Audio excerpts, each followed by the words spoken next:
So bioavailability refers to the portion of a nutrient that's absorbed in the digestive tract and released into the bloodstream for the body's use. The key concept to understand is that the amount of bioavailable nutrients in a food is always lower than the amount of nutrients that the food contains. So if you look at a nutrition label and you see that a particular food has 10 milligrams of calcium, that doesn't mean you are going to absorb that full 10 milligrams of calcium. How much you absorb will be entirely dependent on the bioavailability of calcium in that food.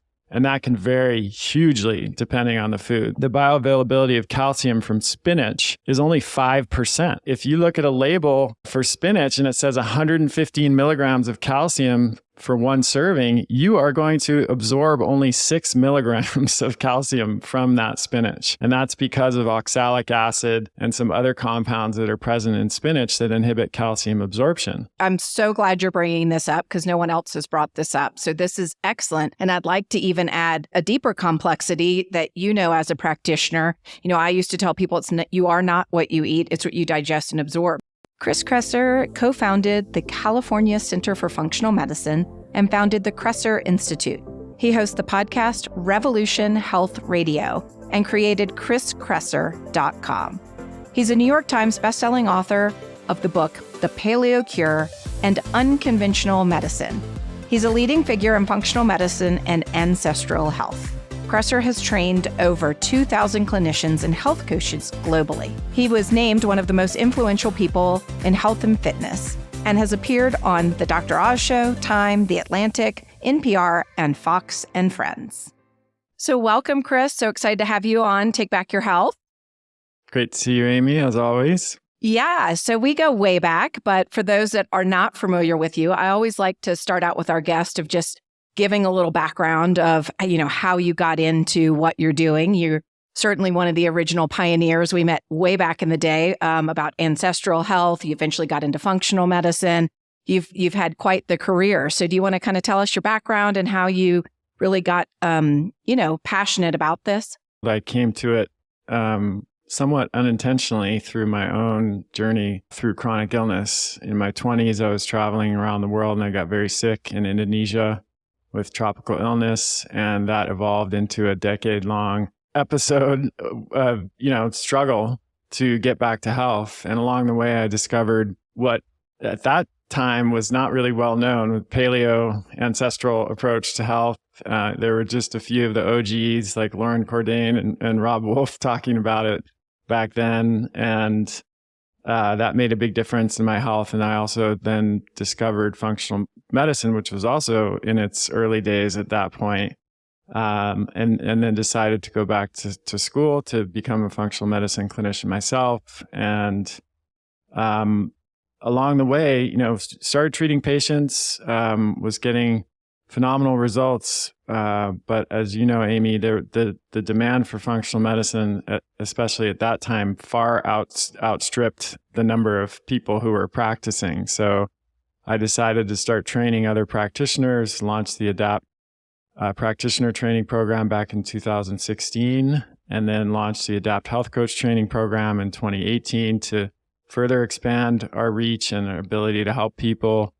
And then most recently, a couple of years ago, I launched a supplement line, ADAPT Naturals, to try to condense my functional medicine experience into a format that could be accessible to a much broader population. So it's been a phenomenal 20 years, and just still really enjoying the work, and am really pleased to see how much functional medicine and ancestral health have grown during that period of time. They're really not, at this point, I used to tell people, I'd get in a cab or an Uber back in the day, and people would ask me what I would do, and I would say functional medicine, and there would just be a blank stare.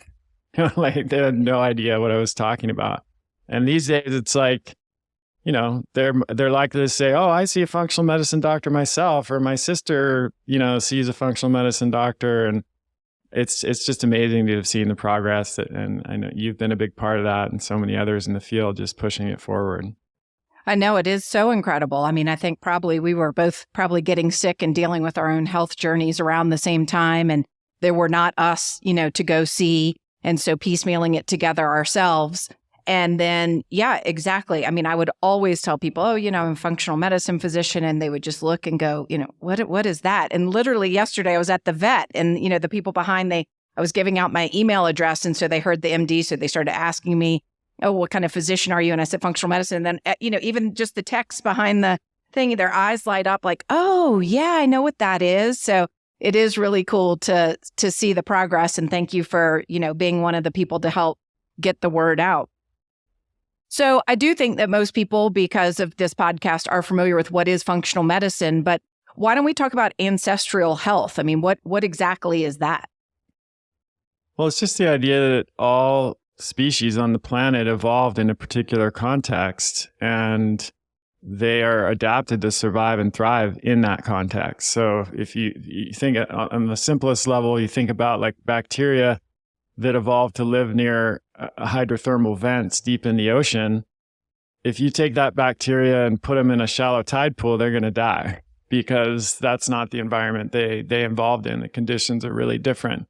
You can look at it like cats, for example. They're obligate carnivores. They don't have a digestive tract that is designed for plant foods. And so if you start feeding grains to cats, they're going to get sick and they're not going to do well. We know this now.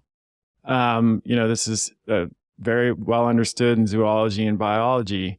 Humans are no different. We evolved in a particular context and environment. And when we take ourselves out of that context, which unfortunately we are all pretty far out of that context now in the modern world, there are challenges that arise there. So one example, of course, is diet. We evolved eating primarily meat, fish, nuts, seeds, fruits, wild fruits and vegetables, some starchy tubers. And now 70% of the calories the average American consumes come from ultra-processed foods, like flour, sugar, and industrial seed oils. So that's causing a huge issue. You have other examples like sleep. We generally evolved in an environment where we were going to sleep a couple hours after or an hour after the sun went down. We slept in cool environment on the ground, a hard surface, quiet.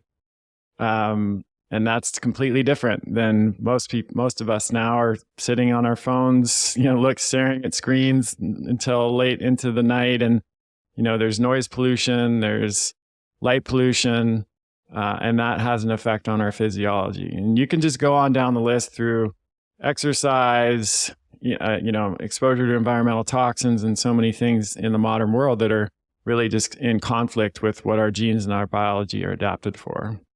Just speaking of the sleep, I sleep in a totally dark room, as does my child, and she's getting to the age, she's 7, where she's starting to have, sleepovers.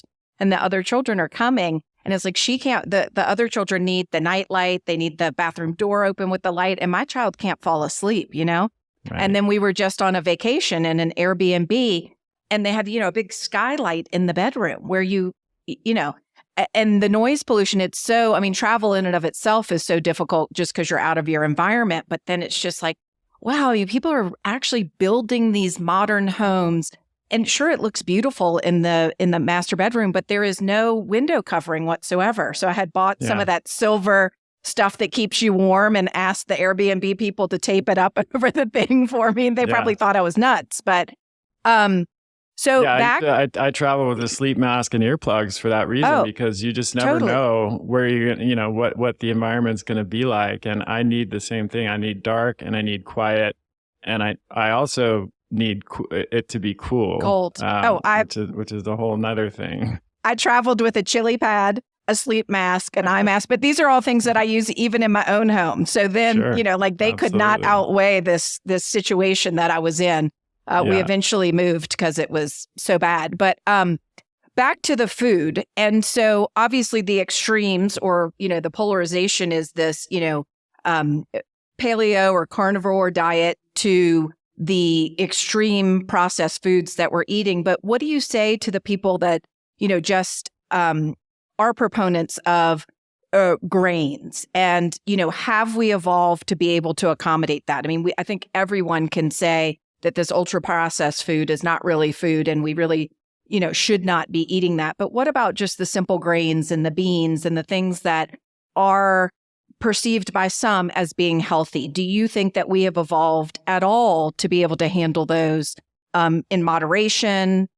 Not at all. I think there are clearly some adaptations that suggest some evolutionary shift in the last 11, 12,000 years that would allow some people to tolerate grains, like amylase mutations that are related to amylase, which is found in rice and other complex carbohydrates. And so when I wrote my first book, The Paleo Cure, I argued for what I call a paleo template, which means, it's not like a rigid prescription where everyone should be on a paleo diet all the time. I myself eat some white rice and some other grains occasionally, and I do fine with that. I think it really has to be individualized based on genetics and epigenetics. Like some people might come from, if you're of Northern European ancestry, for example, your people have probably been consuming grains for a long time. You might have some genetic adaptations that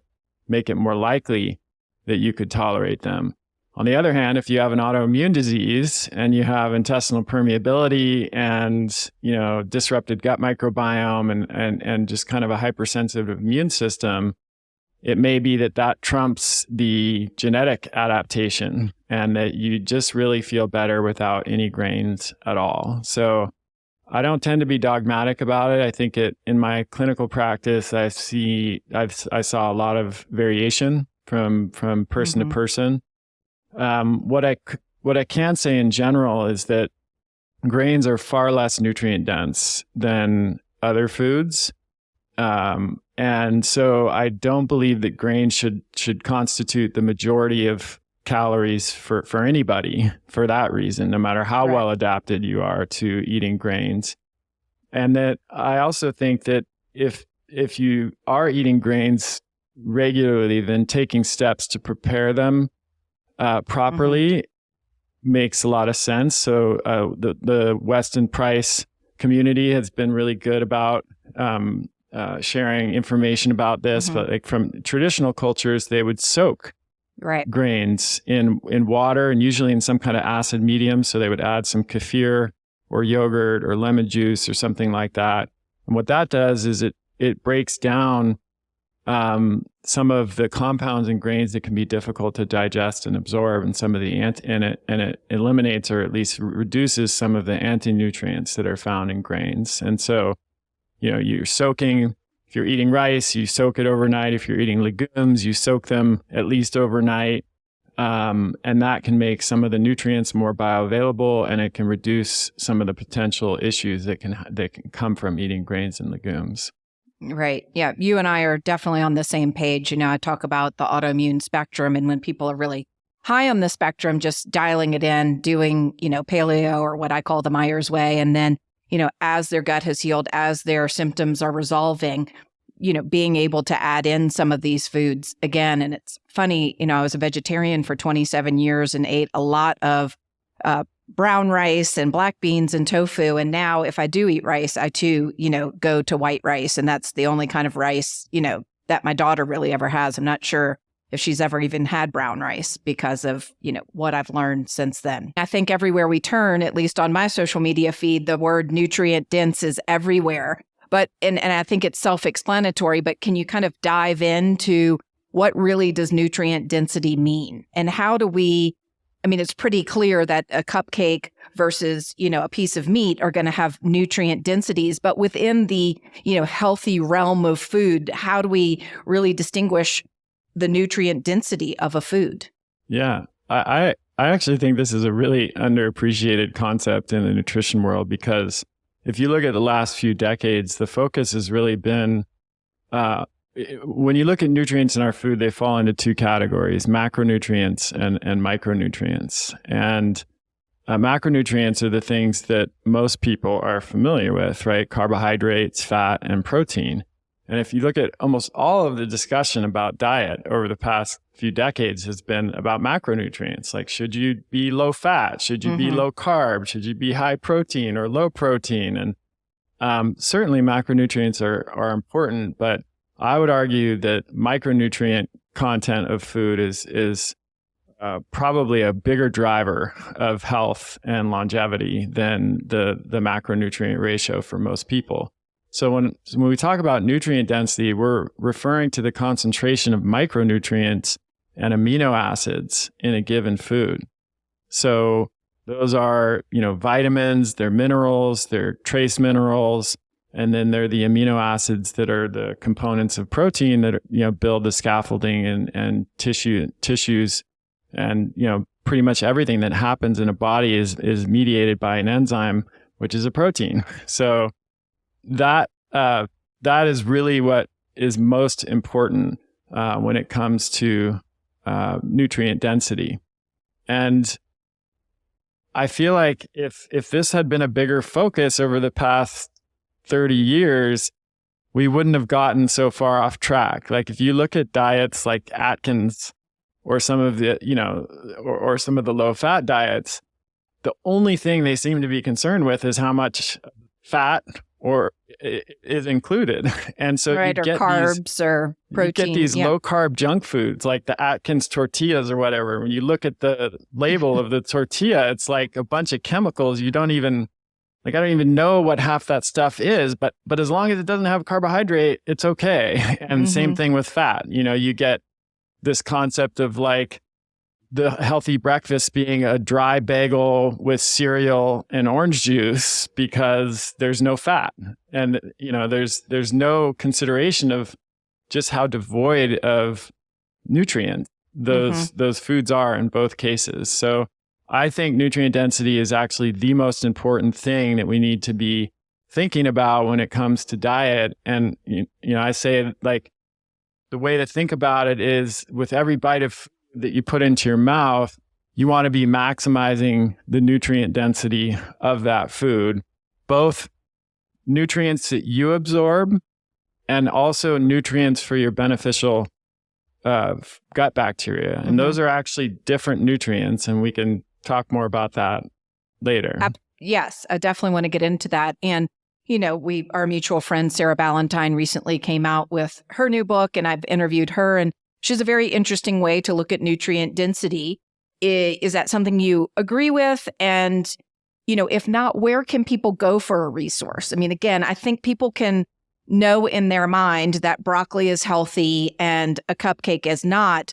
But when you're looking at broccoli versus celery versus leafy greens, say Swiss chard, how does someone know which one is more nutrient dense than the other?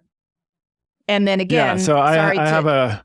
Yeah, also, in her book, she sort of spelled out these nutrients and has you, making sure that you're getting a diversity of them, right? So... Yeah, I love Sarah's work. I'm not as familiar with her most recent work, but I have a over 5,000 word pillar page on my website about nutrient density. So if you just search for Chris Kresser nutrient density, it will pop right up. And I break down everything there, including, what is nutrient density? Why does it matter? The role of bioavailability, which is really critical, and we can come back to that. And then the most recent research that's been published on what the most nutrient dense foods are. So this study was published by Ty Beal and Flaminia Ortenzi, which are they work for the Global Alliance for Improved Nutrition, which is an NGO that is concerned with ending malnutrition around the world. And so they sought to answer the question, what are the most nutrient dense foods ounce for ounce? And so like, where could we get the biggest bang for our buck from a nutrition perspective? And what was different about their study compared to all previous studies on nutrient density is they actually considered the role of bioavailability. So let me just say a few words about that because it's a crucial concept. So bioavailability refers to the portion of a nutrient that's absorbed in the digestive tract and released into the bloodstream for the body's use. The key concept to understand is that the amount of bioavailable nutrients in a food is always lower than the amount of nutrients that the food contains. So if you look at a nutrition label and you see that a particular food has, let's say 10 milligrams of calcium, that doesn't mean you are going to absorb that full 10 milligrams of calcium.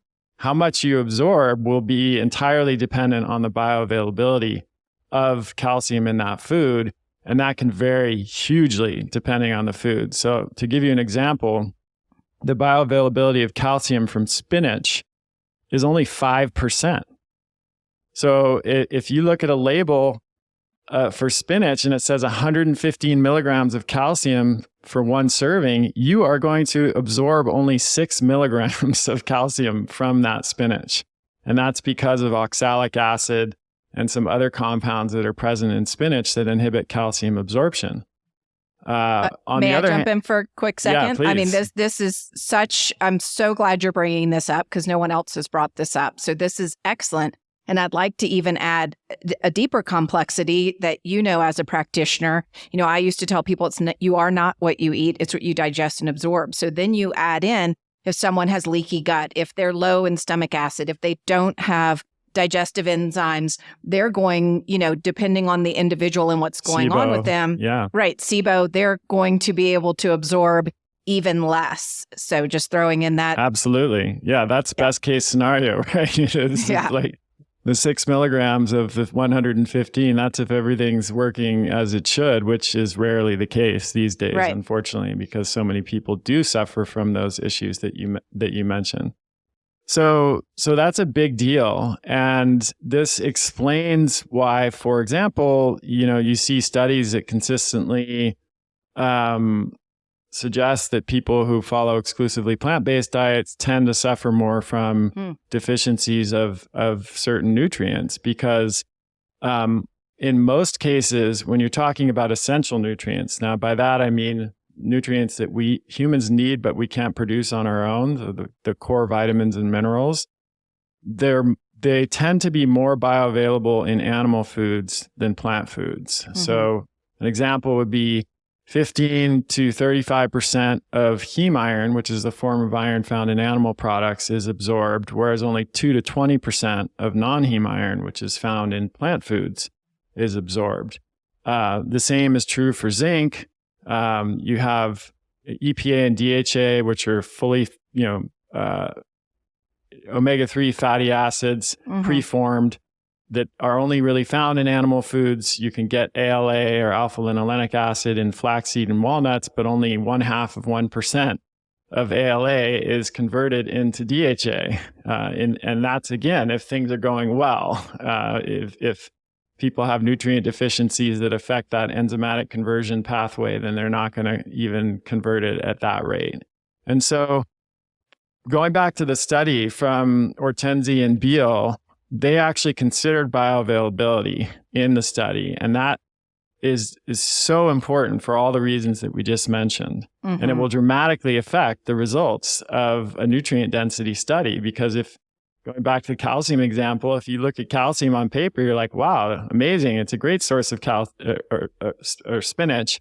You say, it's a great source of calcium. It will appear really high on the list. But when you consider bioavailability, it's going to drop way down on the list. So what did they find out? Well, 4 out of the top 7 most nutrient-dense foods were organ meats. So liver, spleen, kidney, and heart. And then 2 out of the top 7 foods were seafood. So small fish like anchovies, mackerel, herring, sardines, and then bivalves, shellfish. They're extremely nutrient dense as well. The only vegetable that turned up in the top 10 was dark leafy greens. So kale, chard, collard greens, things like that. The rest of the foods were animal foods, and in particular, organ meats and shellfish. And then you have beef, and eggs shortly after that. So to give you an idea of the disparity here in nutrient levels, they used a scale that looked at how many calories of a particular food you would need to eat in order to achieve 1/3 of the recommended intakes of essential nutrients like vitamin A, folate, B12, calcium, iron, etc. So liver was 11. And so you only need to eat 11 calories of liver, which is like a minute amount to get 1/3 of the recommended intake of nutrients. The next closest food to liver was spleen, which is 62. So even the difference between liver and spleen is pretty big. Mm-hmm. And then when you get down to beef, which is incredibly nutrient dense, that's 275. Then you start looking at like grains, which are often promoted as nutrient dense foods. Quinoa is 789. Millet 1160. Unrefined grains 1200. Whole grains 1800. And refined grains were 4,000 plus. They were actually off the scale. They couldn't even, it didn't even fit on the same chart. So you have liver at 11, refined grains at 4,000. And that, in a nutshell, explains the problem we have with our modern diet. Right. So let's dive in. So liver, well, let me back up. I'm sure you're eating liver. Are you eating heart and spleen as well? Are you taking these as supplements? I know that there are a lot of companies that have the freeze-dried organ meat. If you are eating this, where do you ensure that you get a clean source? Yeah, I have my most typical or common intake source of liver is a regenerative beef blend that contains beef or liver and heart. Some companies will also include kidney or other organs. Force of Nature is one of the best companies out there.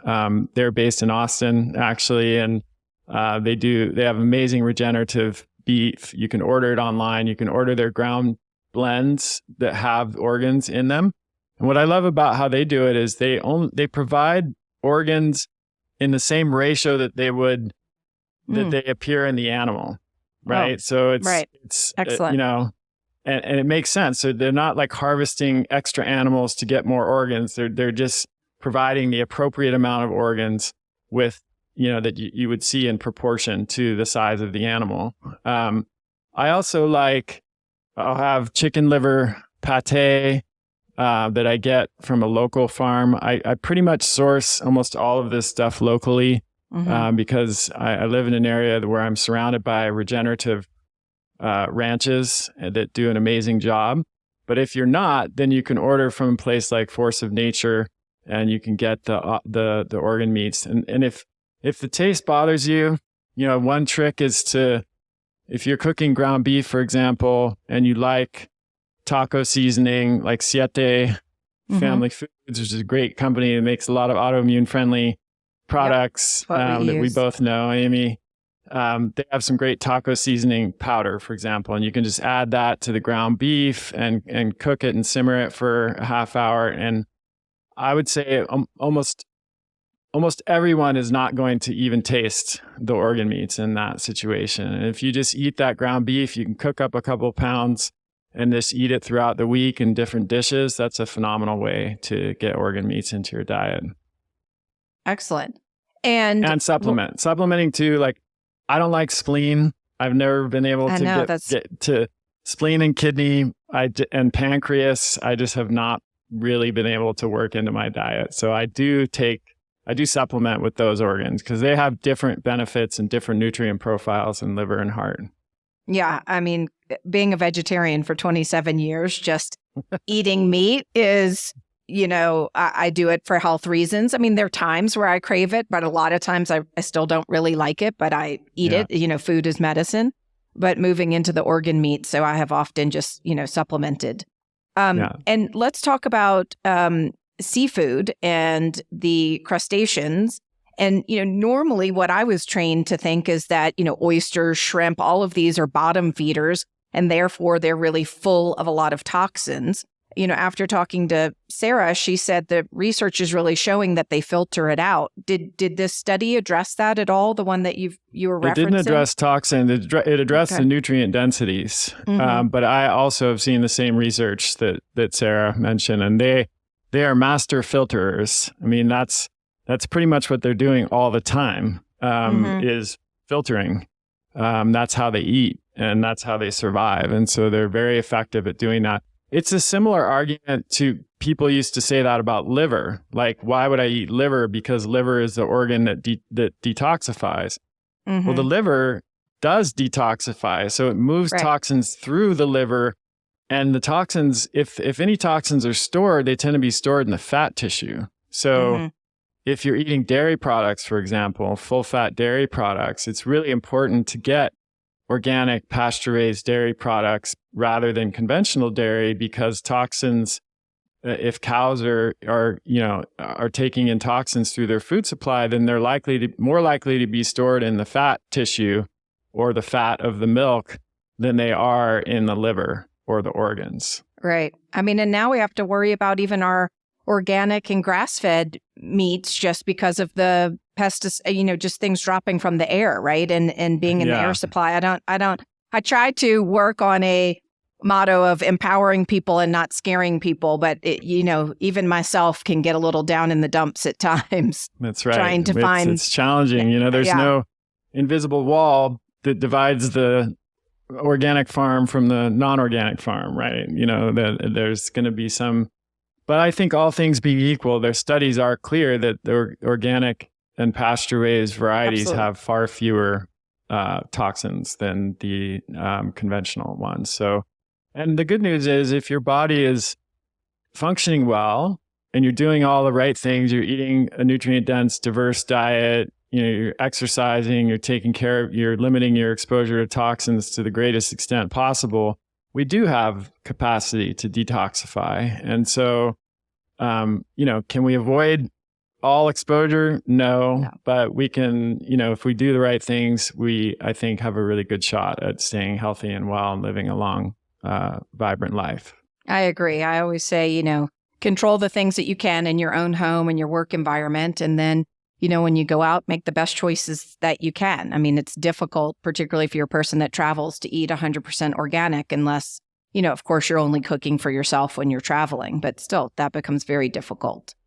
Yes. So I know that you have a 13-year-old daughter. I have a 7-year-old daughter. So can we, for those people out there raising children, how can we begin to, incorporate these things? Or what, are there pointers that you have from your own child? I know my child, before she started school, we were in a really paleo healthy diet, and then she started school and she's seeing the other people's lunches. I mean, she's still not a sandwich kid, and we're gluten-free and dairy-free, but certainly, the more packaged foods have crept their way into her diet just because of seeing her friends or being somewhere at a party and trying something and then wanting it. So can we, what can we as parents just do? Lock them up. Don't ever let them leave the house, and you'll be fine. I'll homeschool her in my free time from working and everything else that I do. We have homeschool for the most part, and it's still an issue. So there's two things. Like, high level, I think it's important to maintain perspective on this and realize that, like, we provide a foundation for our kids, and inevitably they're going to, especially as they get older, want to try what every other kid around them is trying. And I think it can be easy to get, for those of us who know too much, so to speak, to freak out about that. And that can be counterproductive, because as we were all, everyone listening to this was a kid and a teenager at some point, and I'm sure remember that you didn't exactly listen to everything that your parents told you. And in some ways, the more your parents pushed something, the more likely you probably were to push back. Especially if you had a personality like mine, which was like someone who didn't like to be told what to do. So, you know, my sort of general comment is don't worry about it too much. Like realize that if you provide a solid foundation, that's what's going to have the lasting impact. And know that like if your kid goes to a birthday party and has a piece of birthday cake, it's not going to kill them. I mean, if they have obviously celiac or something like that, you don't want to do that. But I think it's important to consider the whole picture of this. Like if your kid is always going to birthday parties with a brown bag and like something that's completely different than everybody else is eating, there's a social impact of that might be difficult on your kid. And it might be better to just relax a little bit around that in certain circumstances and let your kid eat, presuming they don't have any food allergies or intolerances, let your kid eat what the other kids are eating in those situations and just feel like they're more part of the group. So I just want to start there because people have different perspectives on this. And I think, that's the way I look at it. And I 100% agree with you. She recently went to a camp. We told them ahead of time. They provided lunch. All the other ones, we brought the lunch. And so the first day, I told them she was gluten-free and dairy-free well ahead of time. I show up. They've all had pasta with meat sauce, and she had a salad, which she loved her salad. But I said, no. The whole reason I told you in advance is my expectation is that my child would have had the same meat sauce, but with gluten-free pasta. Right. My expectation is that my child doesn't feel different at camp. And so I tell all the parents at school, please tell me, when there's a birthday party or something, if anybody's bringing anything, so that if they aren't able to accommodate the gluten-free themselves, that I can then provide an equal, something equal. I mean, luckily many of the parents have been kind and they help out. But yes, I am a huge proponent of my child and any child, really, when I was in clinical practice, speaking with parents about them already not feeling different, right? They feel different because they have this food sensitivity, and to not really need to highlight that any further. Exactly. And so with that in mind, I would say that there are a few principles that I've found to be helpful as a parent and that I've advised for patients. The first is to have meals together as much as possible as a family and don't prepare separate meals for your kids. I think that's really important. And we did that from the start. I think this whole idea of kids food is a marketing scam that's designed to, sell a bunch of packaged and processed and refined foods to kids. I mean, even the kids menu when you go to a restaurant, exactly. You go to a restaurant with all this nutrient dense food, you're going to a steakhouse and then they have mac and cheese chicken for the nuggets kids. And mac and cheese and whatever. We literally have never ordered off of a kid's menu. Exactly. Never. Yeah. You would think it would be a smaller portion of what you have to offer, but no, it's just completely. Never is. Yeah. No, it's trains literally kids to eat junk food. That's basically what it does. So serve the same food to your kids is number one, and the other thing that's related to that is we don't make our daughter eat anything. I think that can be. I understand the idea behind that. Like you have to eat your vegetables, you have to eat this, you have to eat that. But that again, in my opinion, sets up a potential rebellion kind of situation. And so we serve all of the food, and then she's free to choose what she eats. And sometimes she'll eat 3 servings of meat and no vegetables. Other times she'll eat a ton. One day I remember, our daughter, for whatever reason, has just loved sauerkraut. And I watched her just eat like a jar of sauerkraut. And I'm just sitting there looking, who knows what, like her body, we want her to learn to trust her body's wisdom. Right. And and to follow that, at least in the case of real foods. And so those 2 principles, I think, can get you really far. Like eat the same meals together as a family, and then put the foods out and let your kid choose what they're going to eat and learn to listen to their body and what they need. And don't worry too much about balance with every meal, right? So balance can happen over a day or even a week. Like maybe your kid doesn't eat a ton of vegetables one day.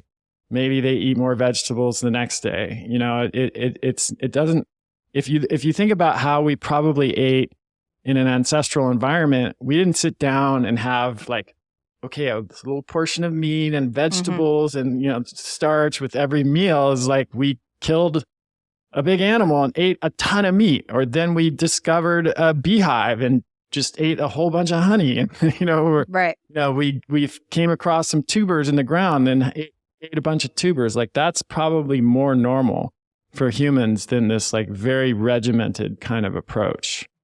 And you and I are 100% on the same page. And my child is an intermittent faster. She does not eat breakfast, and she never has. And in the beginning, you know, particularly she started school at 18 months in a Montessori, and part of their work is a snack. And so I just didn't worry about it. And then when she moved to a more traditional school, you know, I still made the breakfast and I would send it with her. And now I just let wherever she goes, I say she does not eat breakfast. We don't even prepare it anymore. We send extra food. I mean, she gets the same amount of food, but truly in a window of an intermittent faster. You know, it's about 10:30, 11 when she gets hungry. And so she eats a lunch, and then her snack after school before sports is truly like a whole nother meal for her. And so she gets the same amount of food, but it is in this smaller window. And I just, you know, at first, even though I know it's fine, but as a mother and a child, I'm thinking, oh, she needs breakfast. But then I gave up, and I just tell wherever she goes, you know, please, when she says that she's hungry, let her get into her lunchbox and start eating, you know, what we've sent for her. And it seems to work. Yeah. Yeah. I think there's a lot there of just respecting the differences individually, and then respecting and helping our kids to develop their own innate sense of what they need when it comes to food. You know, you could say the same thing with exercise, sleep, movement, etc. Now, the caveat to that, and I'm sure you'd agree with this, is that there are external influences that can interfere with that innate knowledge. You know, so for example, a phone or screens, you know, can interfere with a kid's ability to know when they're tired and go to sleep. If they're sitting in bed, you know, staring at a phone or a screen, their melatonin is going to shut down, and they're not going to feel sleepy, and they're not going to get as much sleep as they would otherwise. And you can see this in statistics with teens and sleep. Like teens are chronically sleep deprived. A lot of teens are getting like 2 hours less sleep than they actually need. And so, you know, our daughter does have a phone now, but it has a lot of parental controls. And so she doesn't have access to social media. She doesn't have access to the internet. She can text and do some other things, but it also shuts off at 8:30, you know, which is like, she's a teenager now. So she goes to bed later. She goes to bed later than I do, which isn't saying much, but, you know, we want it off 2 hours before she goes to bed so that she's not looking at a screen and getting exposure to blue light. So there are a lot of steps that you can take to create an environment that is conducive to health. But it's hard as a parent, because you're fighting against these the default choices that people are making, which are insane. I know. I mean, we fortunately, you know, she's only 7.5, so I haven't bridged the teenage years. I mean, she owns an iPad that she only gets when we travel for, you know, movies on the plane. And she does have a little iPod Touch so that she can really just so she can listen to her own music and FaceTime grandparents or something if she wants. But I mean, 99% of the time it's turned off and sat in a corner, and she doesn't even think about it. So, those are the good old days. Yes, I know. Right. You know, that, but you know, I'm preparing myself because I know that we'll be going against the grain with many people. Yeah. I mean, the crazy thing is now, like when we were growing up, Amy, we called our friend, you know, it's on normal for teens to talk to their friends. You know, I remember even as like my friends who were girls, you know, when I was a teenager, would be on the phone for 4 hours a day, you know, at night, just sitting there talking. And even, you know, I would call my friends on the landline.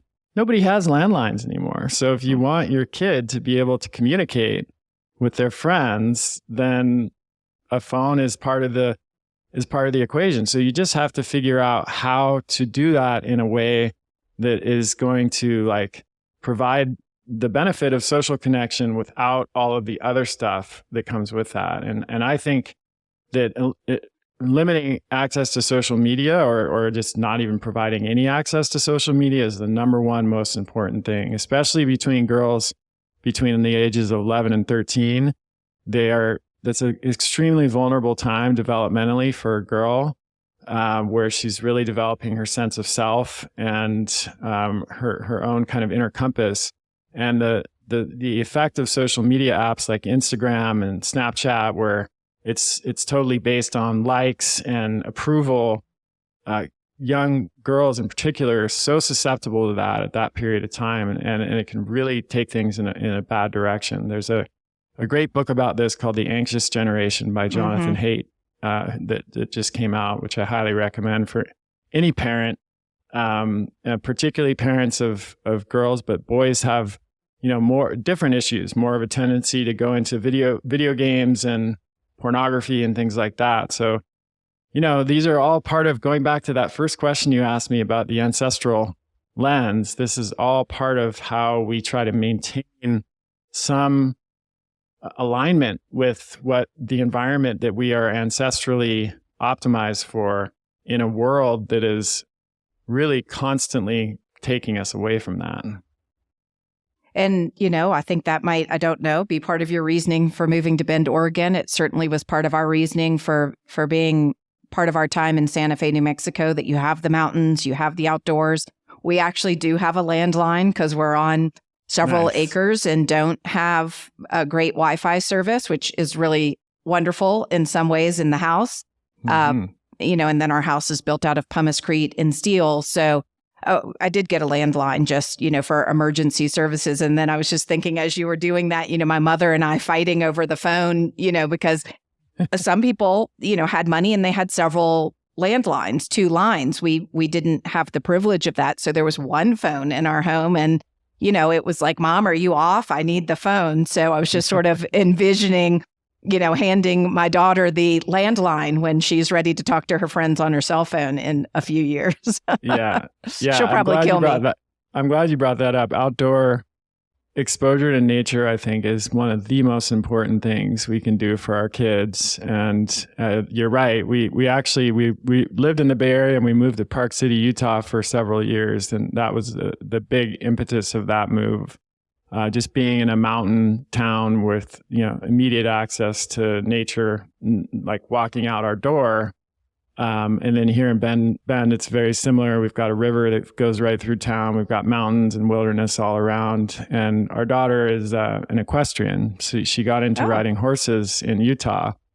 And that's an amazing thing because it's not only outdoors, it's a deep connection with an animal and a very sensitive animal at that, horses. And I think exposing your kids to some kind of nature outdoor activity as much as possible, like we did a lot of camping and spent a lot of time outdoors, is so important because that really attunes them to their own nervous system and just the external environment in a way that so many kids are deprived of now when they just mostly have an indoor existence.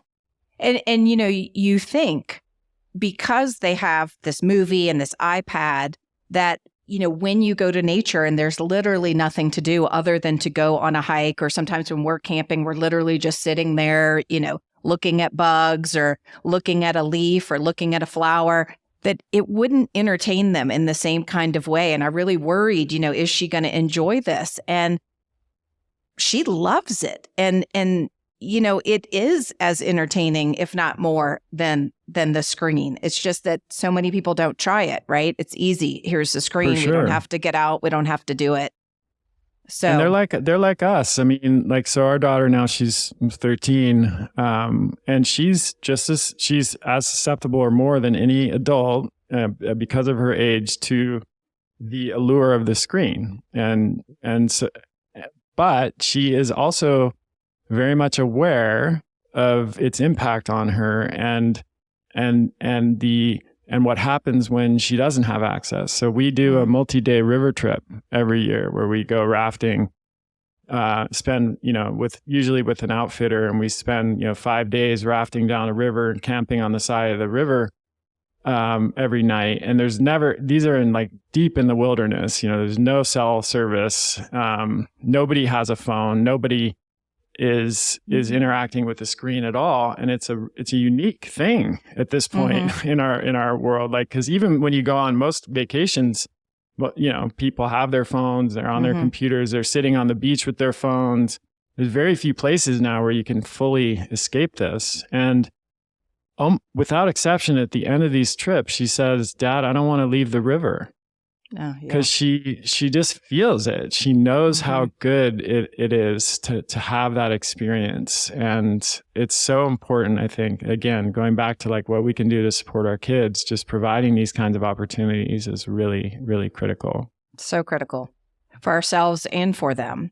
Well, let's switch gears a little bit. This was an excellent conversation. And my daughter, too, loves horses and is at horse camp right now. So nice. We have so many similarities, including both of us owning supplement companies. So we both worked in clinical practice. I saw through extensive testing over thousands of patients, people coming in, eating the right diet, and yet seeing true nutrient density on lab test. And so part of this was people were coming in, as we mentioned, they didn't have the enzymes to break down their food. They had leaky gut. But even still, after we'd fixed these problems, still they're eating this highly nutrient dense diet and showing up as having nutrient densities or, low micronutrients. So, I am clearly a believer in supplements that I don't, for most people, given all of that we're encountering, the stress, the Wi-Fi, the leaky guts, most people are not eating the organ meat that, the poor soil that our food is grown in, we need to supplement. So I'm assuming this is your thoughts as well, having started a supplement company, but let's dive into your thoughts. Yes, you pretty much summed it up.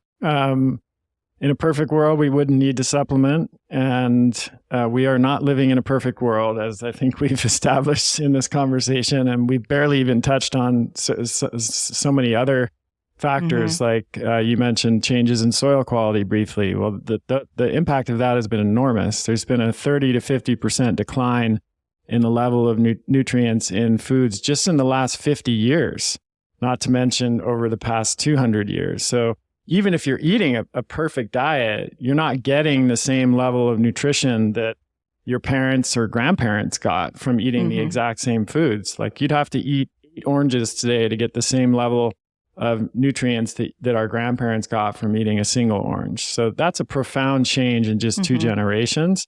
And I don't think most people are really aware of that. Then there's the increase in toxins, like heavy metals and glyphosate in the food supply. These toxins bind to nutrients and they decrease their bioavailability. Going back to that discussion on bioavailability, we have a shift to a global industrialized food system away from a local organic food system. You know this, Amy, but as soon as you take a food out of the ground or pick it off of a tree, it starts losing nutritional value. And if you're in New York, and it's wintertime and you're eating a carrot that was shipped from the Central Valley in California, 4,000 miles or whatever that is, that carrot is going to have only a fraction of the nutrients that it had when it first came out of the ground in California. And then you have prescription and over-the-counter medications that interfere with nutrient absorption. There's so many examples of this. Metformin is one of the best ones, interferes with B12 and folate.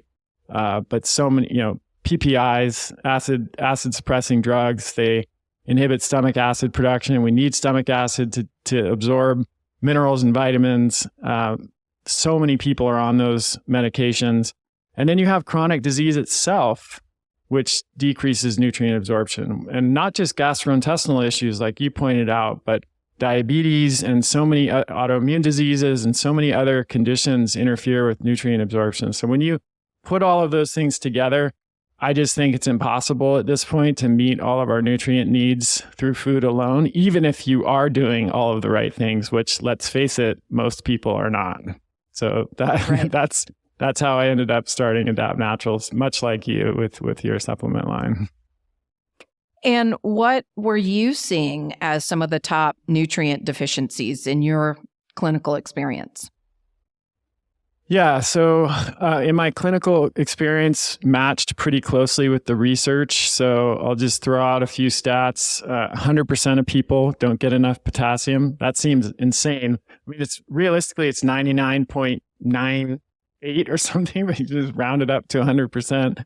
94% don't get enough vitamin D, 92% choline, 91% EPA and DHA, 89% vitamin E, 67% vitamin K, probably 70% magnesium, if not more. So, I just rattled off a few nutrients that the vast majority of Americans are not getting enough of. And we're talking about the richest country in the world. And we're not talking about obscure nutrients. No, I mean, for how nutrients. Many essential, for us, the idea that people aren't getting enough vitamin D, we've been talking about that for 20 plus years, right? But let's just take the last 5. Hasn't everyone been talking about vitamin D? Even your regular doctor, that just seems so, Did you see the recent position statement that about not 400 checking vitamin D? is don't bother testing, and 400 IU should be fine for everybody. It blew my mind. It's like it's more like 5,000. Based on my many years of working with patients, and sometimes more. Oh yeah, of course. But I feel very comfortable giving the average person 5,000 a day, right? Yeah. 10,000. Okay, let's maybe start checking levels. But at 5,000, it's just like that's the only people that came into my clinic that actually had optimal vitamin D levels, or maybe not even optimal, but just within normal range, which is not optimal, were people who were already on vitamin D. Yeah. But we could get into that and the whole sunscreen. That's a whole other conversation. Different conversation. We'll have you back. Yes. But just to say that it's a good idea to not just pay attention to the mainstream media headlines in terms of what you need in terms of nutrients, because one thing I want to say here is a lot of these requirements are based on the RDA, or the recommended dietary allowance, which is completely outdated and not sufficient. It was never the amount that was designed for optimal health. It was the amount that was determined to avoid acute disease and deficiency syndromes. It doesn't consider health status. It doesn't consider bioavailability. It hasn't been updated to reflect changes in body weight over the last several decades, which have been substantial. It doesn't consider the form of the nutrient, doesn't account for your epigenetics or genetics, doesn't health status, whether you have a condition that decreases your absorption of nutrients. It's hopelessly simple and should not be used as the threshold for the nutrients that we need. Yet they make us put it on the label. And then when people see like my multi, 1,000% of the RDA of methylated B12, and people start freaking out saying, oh my God, is this okay? And I'm thinking, yes. If you're following me, you probably have at least one SNP, if not 2 at MTHFR, and that still may not be enough. And you might need my methylation support on top of it, which is what I take the 2 of them. Right. So and you understand, you and I both are clinicians and researchers, and we understand that there are certain nutrients that you need more of, like that. And there are certain nutrients you may need less of, and that you actually don't want 1,000% of the RDA of, right? And so absolutely, this is again why you have to find a trusted source of someone who's actually doing the research and is current with the scientific literature and just not following these outdated guidelines. So along those lines, are you referring to the fat-soluble vitamins? Are there other vitamins that you're concerned of people getting too much of? Yeah. So, vitamin A, of course, can be toxic in high doses. I think if you're getting enough D and K2, that toxicity threshold is vastly higher than it is if you're not. But you do need to pay some attention to that. Iron can be problematic for some people. When you talk about SNPs, one of the most common SNPs in Northern Europeans is the one for hemochromatosis, which causes excessive iron absorption. And that's often undiagnosed and it can cause very serious health problems, even death. So, iron deficiency is a far more common problem, especially worldwide, but iron overload is also something to pay attention to. Calcium, I think, in supplements can be overdone.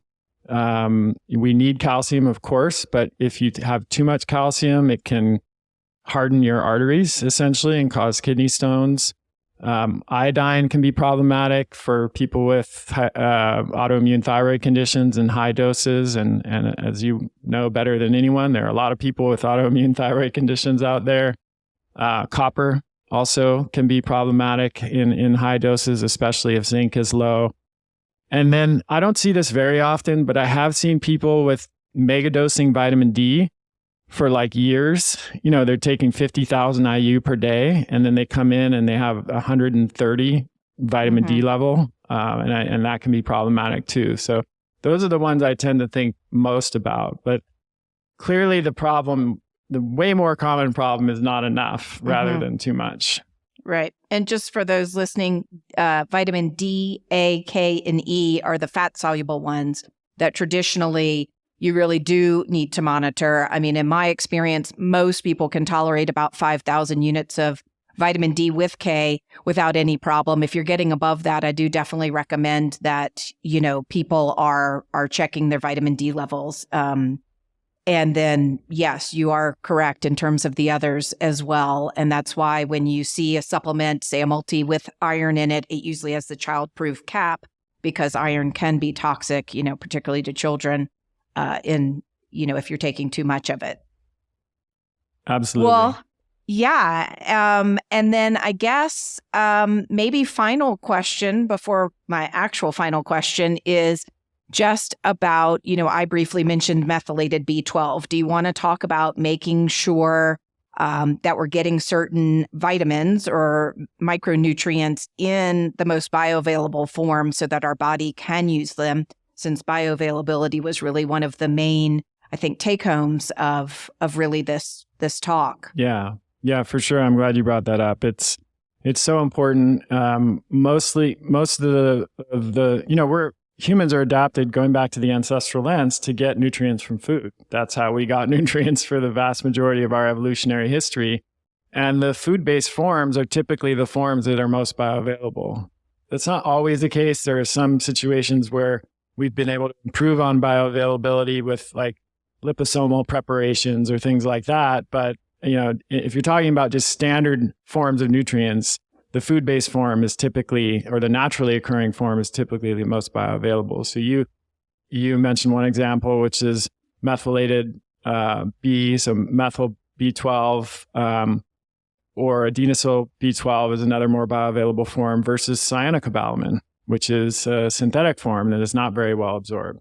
Same thing with folate. You have folic acid, which is the form that was used for so long in supplements. It's a cheap synthetic form.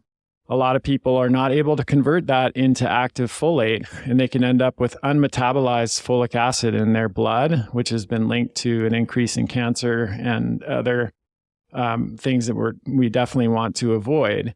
You've got iron. Heme iron is much more bioavailable than ferrous iron. The vast majority of supplements contain ferrous iron, and it's not a problem necessarily for some people, like folic acid is. It's just that it won't be as well absorbed in most cases. Then you've got, like we talked about, EPA and DHA, being the fully formed, preformed versions of those omega-3 fats. And then you have like precursor forms like ALA. You've got beta carotene, which is a precursor form of retinol, the active form. Again, there's nothing wrong with beta carotene. It's in plant foods like carrots and peppers and stuff. We need some beta carotene.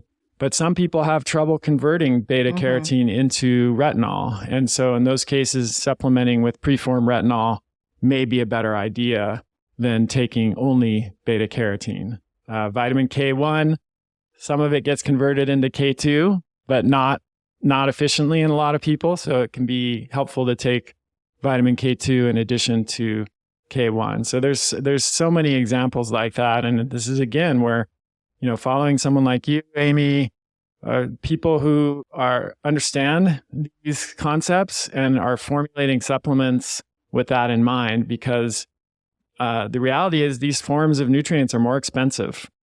We know that as formulators. Right. And so people see a multivitamin from you or from me, and they're like, why does this cost 3 times what the multi at GNC or Costco costs? Well, you get what you pay for. And the GNC and Costco multi is just going to be basically peed out. And so if you look at the actual value of it, you're almost wasting your money entirely with those versus one that's going to have all the bioavailable forms of the nutrients. Right. And that's exactly what I was going to say. I mean, that's really what separates our supplements from, regular supplements that you're getting at these places, and, why the cost is higher, because the ingredients are higher, but you're really, as you just said, getting what you pay for. I mean, if you're getting a supplement that your body can't convert, then it's really not doing you any good. So we've done the hard work for you and are getting you these supplements in the most bioavailable form so that your body can actually utilize the nutrients. Yeah, I've been wanting to do this for a long time. I haven't figured out how to do it. But if you were to measure like the cost per bioavailable serving or the cost per milligram that's actually absorbed, I would argue that our supplements are probably cheaper or more affordable than one that's half the cost, but you're just mostly peeing out. Right. And I mean, I think your supplement line came on board maybe after COVID. We were obviously pre-COVID and went through all of the dramatic increase in ingredient pricing. And I really had to make a tough decision, because as the economy was going down and people were getting more careful about where they spent their dollars, did I continue to use these more bioavailable forms and raise prices, or did we switch to cheaper forms? And of course, I wasn't going to compromise the integrity of my supplements. So we went ahead and raised prices, and we just communicated that to everybody. And they really, the feedback that we got instead of a bunch of angry people was thank you. Thank you for not compromising for us and explaining, what you need to do. And, I think that is also the value of going with someone who's, like yourself and myself, that are really out there to help people so that they are really getting these high quality forms and bioavailable. Well, before, go ahead. Go ahead. Well, I was just going to say, I wish that people could, that could take some of their health insurance dollars and all of those expensive premiums that they're paying and apply them to things like this that are actually going to move the needle, because that's my one regret, is that we know that not everybody can afford, these higher quality supplements, but hopefully, with health savings accounts and more of that kind of thing happening, people are at least able to use some of their pre-tax dollars to pay for them. We have a service called TrueMed on our website that allows you to use an HSA card to buy supplements, and a lot of people take advantage of that. So I hope that over time that continues, so that there's just more access to these kinds of things for folks. Absolutely. I mean, I used to tell people back in the day, get a really high deductible and then, use what you would have spent on a premium. But nowadays, even a high deductible is,